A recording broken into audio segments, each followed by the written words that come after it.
ಇರುವಂತಹ ಕಳಕಳಿ SIT ರಚನೆ ಆದ ನಂತರ ಇದರ ಸುತ್ತ ನಡೆದ ಎಲ್ಲ ಚರ್ಚೆಗಳಾಚೆ, ಎಲ್ಲ ವಿವಾದಗಳಾಚೆ ಮಹಿಳೆಯರನ್ನು ಕೊಂದವರು ಯಾರು?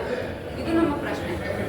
ಇದರ ಸುತ್ತ ಬಂದಿರೋ ಎಷ್ಟೆಲ್ಲ ವಾದಗಳು, ಚರ್ಚೆಗಳು ಈ ಪ್ರಶ್ನೆಗೆ ನಮ್ಗೆ ಉತ್ತರ ಕೊಡಲಿಲ್ಲ ಅಂತಂದ್ರೆ ಅಂತಿಮವಾಗಿ ಇದರಿಂದ ಏನು ಹೊರಗೆ ಬಂದಂಗೆ ಆಗೋದಿಲ್ಲ. ಇದರಲ್ಲಿ ಯಾವ ವಿಚಾರವನ್ನು ಕೂಡ ಮಹಿಳಾ ಸಂಘಟನೆಗಳು ಮಹಿಳೆಯರ ಪರವಾಗಿ ಕೆಲಸ ಮಾಡ್ತಾ ಬಂದಂಥವ್ರು ಯಾವತ್ತೂ ಎತ್ತಿಲ್ಲ. ಸೌಜನ್ಯ ಪರವಾದಂಥ ಹೋರಾಟ ಅಥವಾ ಪದ್ಮಲತಾ ಪರವಾದಂಥ ಹೋರಾಟ, ವೇದವಲ್ಲಿಯವರ ದುರಂತದ ವಿರುದ್ಧವಾಗಿ ನಡೆದಂಥ ಪ್ರಯತ್ನಗಳು ಅಥವಾ ಇವೆಲ್ಲ ಏನು ಇಷ್ಟು ಸುದೀರ್ಘ ಕಾಲ ನಡ್ಕೊಂಡ್ ಬಂದಿದ್ಯೋ ಇದರಲ್ಲಿ ಇದ್ಯಾವುದು ಇವತ್ತು ಶುರುವಾಗಿರೋದಲ್ಲ. ಇದರಲ್ಲಿ ಅವರ ಬದುಕುಗಳು ಈ ಥರದಲ್ಲಿ ದುರಂತವಾದಂಥ ಅಂತ್ಯ ಕಂಡುಬೋ ಅನ್ನೋದ್ರ ಆಸೆ ಇನ್ಯಾವುದೇ ರಾಜಕೀಯ ಇದರಲ್ಲಿ ಎಂದೂ ಇರಲಿಲ್ಲ. ಇವತ್ತು ಕರ್ನಾಟಕದಲ್ಲೊಂದು ಚಾರಿತ್ರಿಕವಾದಂಥ ಕೆಲಸ ನಡೆದಿದೆ. ಸರ್ಕಾರನೇ ಅಧಿಕೃತವಾಗಿ ದೀರ್ಘಕಾಲದಿಂದ ಬಗೆಹರಿದೇ ಉಳಿದಿದ್ದಂಥ ಎಲ್ಲ ಪ್ರಕರಣಗಳನ್ನ ಸಮಗ್ರವಾದಂಥ ತನಿಖೆಗೊಳಪಡಿಸಬೇಕು ಅಂತ ಹೇಳಿ ವಿಶೇಷ ತನಿಖಾ ದಳವನ್ನು SIT ಅನ್ನು ರಚನೆ ಮಾಡಿದೆ. ಮತ್ತು ಆ ನಡಾವಳಿ ಒಳಗಡೆ ಸರ್ಕಾರಕ್ಕೆ ಮಹಿಳಾ ಆಯೋಗ ಒಂದು ಪತ್ರ ಬರೆದಿತ್ತು. ಅದನ್ನ ನಾವೆಲ್ಲರೂ ಕೂಡ ಮೆಚ್ಚಿಕೊಂಡಿದ್ದೀವಿ. ಮಹಿಳಾ ಆಯೋಗದ ನಡೆಯನ್ನು ಶ್ಲಾಘಿಸಿದ್ದೀವಿ. ಇದರಲ್ಲಿ ವಿಟ್ನೆಸ್ ಪ್ರೊಟೆಕ್ಷನ್ ಅಡಿಯಲ್ಲಿ ನೇರವಾದಂತ ಒಂದು ನಿಮಗೆ ಭದ್ರತೆ ಒದಗಿಸ್ತೀವಿ ಅಂತ ಹೇಳಿಕೆಯನ್ನ SIT ನೀಡಬೇಕು ಅನ್ನುವಂತ ರೀತಿಯಲ್ಲಿ ಮಹಿಳಾ ಆಯೋಗ ಕೂಡ ಮಧ್ಯಪ್ರವೇಶ ಮಾಡಬೇಕು ಅನ್ನೋದನ್ನ ನಾವು ಕೇಳಿದ್ವಿ. ಈಗ SIT ರಚನೆ ಆದ ನಂತರ ಹಲವಾರು ದೂರುಗಳು ಅಲ್ಲಿ ಕೊಡಲಾಯಿತು, ರಿಸೀವ್ ಮಾಡಲಾಯಿತು. ಈಗ ನೀವು ಏನ್ ಕಂಪ್ಲೇಂಟ್ ಅನ್ನು ಕೊಡ್ತೀರಿ ಈ ಸಂಬಂಧಪಟ್ಟಂತೆ, ವೇದವಲ್ಲಿಯಾಗಲಿ ಬೇರೆ ಬೇರೆ ಹೆಸರುಗಳನ್ನು ಉಲ್ಲೇಖ ಮಾಡಿರಿ, ಈ ಸಂಬಂಧಪಟ್ಟಂತೆ SIT ಹೋಗಿ ದೂರನ್ನ ಕೊಟ್ಟಿದ್ದೀರಾ? ಈಗ ರಚನೆ ಆಗಿದೆ SIT ಇಂದ ಒಂದು ಪಬ್ಲಿಕ್ ಅನೌನ್ಸ್ಮೆಂಟ್ ಎಲ್ಲಾದ್ರೂ ಕೇಳಿಸ್ಕೊಂಡಿದ್ರೆ ಮಾಧ್ಯಮಗಳು ನಮ್ಗಿಂತ ಕ್ಲೀನ್ ಆಗಿ ನೀವು ಅದನ್ನ ಫಾಲೋ ಮಾಡಿದ್ರಿ. ನೀವು ಹೇಳಿ ನಮ್ಗೆ ಎಲ್ಲಾದ್ರೂ ಒಂದು ಬಹಿರಂಗವಾದಂತ ಹೇಳಿಕೆ SIT ಯಾರು ಬೇಕಾದ್ರೂ ಬಂದು ನಮ್ಗೆ ದೂರು ಕೊಡಬಹುದು. ಈ ಹಿಂದೆ ನಡೆದಂತ ಪ್ರಕರಣದಲ್ಲೂ ಬಂದು ನಮ್ಗೆ ದೂರು ಕೊಡಬಹುದು. ನಾವು ನಿಮಗೆ ರಕ್ಷಣೆ ಕೊಡ್ತೀವಿ, ನಿಮ್ಮ ಗೌಪ್ಯತೆಯನ್ನು ಕಾಪಾಡ್ತೀವಿ ಅನ್ನೋ ಒಂದು ಪಬ್ಲಿಕ್ ಅನೌನ್ಸ್ಮೆಂಟ್ ನ ನೋಡಿದ್ದೀರಾ? ಇಲ್ಲ. ನಾವು ಹೇಳ್ತಾ ಇರೋದು ಇಷ್ಟೇ. ಈಗ ಈ ವಿಚಾರದೊಳಗಡೆ ಹೆಚ್ಚಿಗೆ ಡಿಬೇಟ್ ಹೇಳಿಲ್ಲ. ಒಂದು ಪಬ್ಲಿಕ್ ಅನೌನ್ಸ್ಮೆಂಟ್ ಬರ್ಲಿ, ರಕ್ಷಣೆ ಕೊಡುವಂತದಕ್ಕೆ ಬೇಕಾಗಿರುವಂತ ವ್ಯವಸ್ಥೆ ಆಗ್ಲಿ. ಆ ನಂತರದಲ್ಲಿ ಯಾರೋ ಬಂದು ಕೊಡ್ಲಿಲ್ಲ ಅಂತಂದ್ರೆ ಅದು ಅವ್ರಿಗೆ ಸೇರಿದಂತ ವಿಚಾರ. ಆ ಕುಟುಂಬಗಳು ಇದೊಂದು ಅವಕಾಶ ಖಂಡಿತ ಮುಂದೆ ಬರ್ತಾರೆ ಅನ್ನೋ ಭರವಸೆ ನಮಗಿದೆ. ಅದಕ್ಕೆ ಕಾನೂನು ವ್ಯಾಪ್ತಿಯೊಳಗೆ ಅವಕಾಶ ಇದೆ ಅಂತ ಕೂಡ ನಾವು ನಂಬಿದೀವಿ. ಒಂದು ವೇಳೆ ಅದು ಆ ತರದಲ್ಲಿ ಆಗೋದಕ್ಕೆ ಬೇಕಾದಂತ ರೀತಿಯ ಎಲ್ಲ ಪೂರಕವಾದ ವಾತಾವರಣ ಇಲ್ಲದೆ ಇದ್ರೆ ಅದು ಆಗ ಸರ್ಕಾರದ ಕಡೆಯಿಂದ ಆಗುವಂತ ಲೋಪ ಆಗುತ್ತೆ, ಕಾನೂನು ವ್ಯವಸ್ಥೆ ಕಡೆಯಿಂದ ಆಗುವಂತ ಲೋಪ ಆಗುತ್ತೆ. ಅಂತ ಲೋಪ ಸಂಭವಿಸೋದು ಬೇಡ ಅಂತ ನಮ್ಮ ಕಾಳಜಿ. ಸೊ ಒಂದು ಲಿಮಿಟೆಡ್ ಸ್ಕೋಪ್ ಅಲ್ಲಿ ಒಂದು ವಿಚಾರಕ್ಕೆ SIT ಮಾಡಿದಾಗ ಅವ್ರು ಬಂದು ಪಬ್ಲಿಕ್ ಅಲ್ಲಿ ಅನೌನ್ಸ್ಮೆಂಟ್ ಮಾಡ್ತಾರೆ ಅನ್ನೋದು ಎಕ್ಸ್ಪೆಕ್ಟೇಷನ್ ಮಾಡಬಾರ್ದು. ಅವ್ರ ಮೈಕ್ ಹಿಡ್ಕೊಂಡು ಅಥವಾ ಇನ್ನೆಲ್ಲೋ ಮಾಡಿ ನೀವು ಬಂದು ಕಂಪ್ಲೇಂಟ್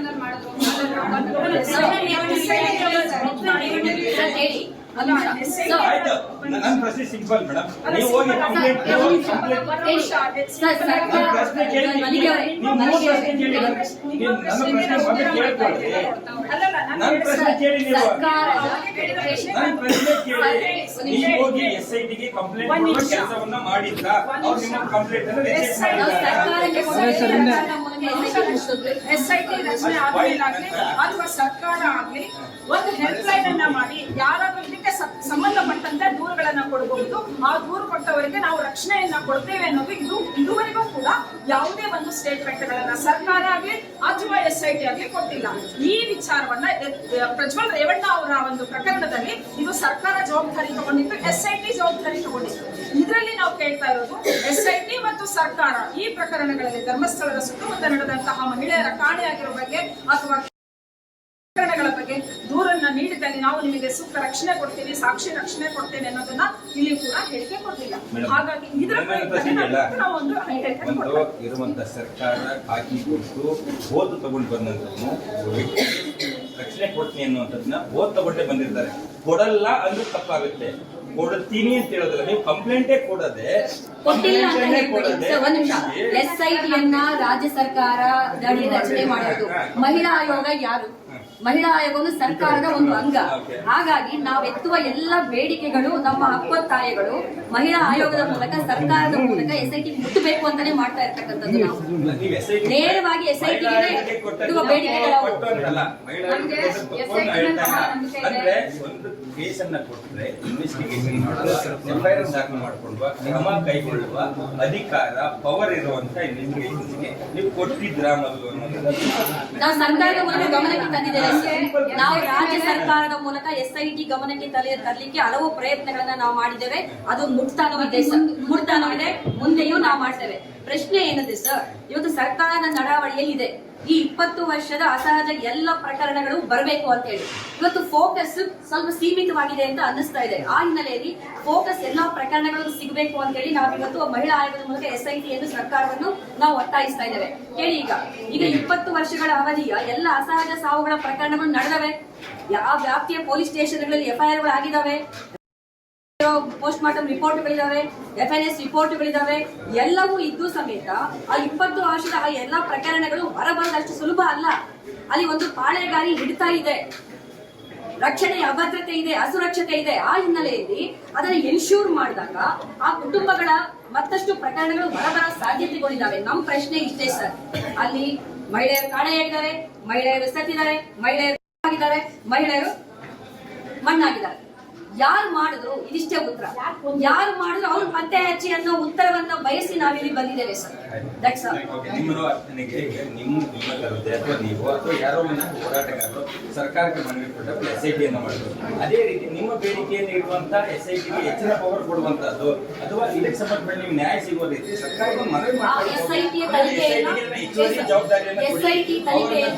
SIT ತನಿಖೆಯನ್ನ ಬಲಪಡಿಸುವ, ಅದರ ವ್ಯಾಪ್ತಿಯನ್ನ ವಿಸ್ತರಿಸುವಂತಹ ಬೇಡಿಕೆಯನ್ನು ನಾವು ಮೊದಲ ಡೆಲಿಗೇಷನ್ ಅಲ್ಲಿ ನಾವು ಇಟ್ಟಿದ್ದೇವೆ ಸರ್ಕಾರದ ಮುಂದೆ ಸರ್.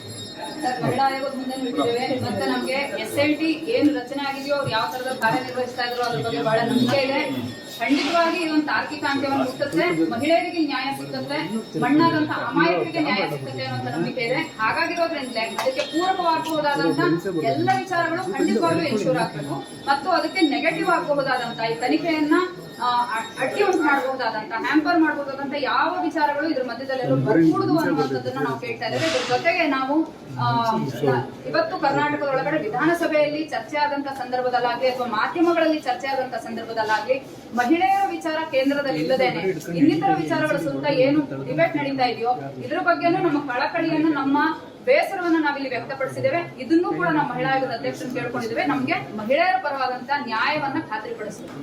ನೊಂದ ಮತ್ತೆ ಅನ್ಯಾಯಕ್ಕೊಳಗಾದ ಯಾವುದೇ ಜೀವಕ್ಕೆ ಹೆಣ್ಣಾಗ್ಲಿ ಗಂಡಾಗ್ಲಿ ನ್ಯಾಯ ಸಿಗಬೇಕು ಅನ್ನೋದು ನ್ಯಾಯ ಸಿಗಬೇಕು. ಸರಿಯಾದಂತ ಪ್ರಕ್ರಿಯೆಗಳು ಆಗಬೇಕು ಅನ್ನೋದು ದೀರ್ಘ ಹೋರಾಟ ಮಾಡ್ತಾ ಬಂದಂತವರಿದ್ದೀವಿ ನಾವೆಲ್ಲರೂ. ಹಾಗಾಗಿರೋದ್ರಿಂದ ನಮ್ಮ ಮೂಲಭೂತವಾದಂತ ಕಾಳಜಿ ಮಹಿಳೆಯರಿಗೆ ಈ ವಿಚಾರದೊಳಗಡೆ ಯಾವುದೇ ಕಾರಣಕ್ಕೂ ಅನ್ಯಾಯ ಆಗಬಾರದು ಅನ್ನೋದ್ರ ಬಗ್ಗೆ ಇದೆ. Thank you.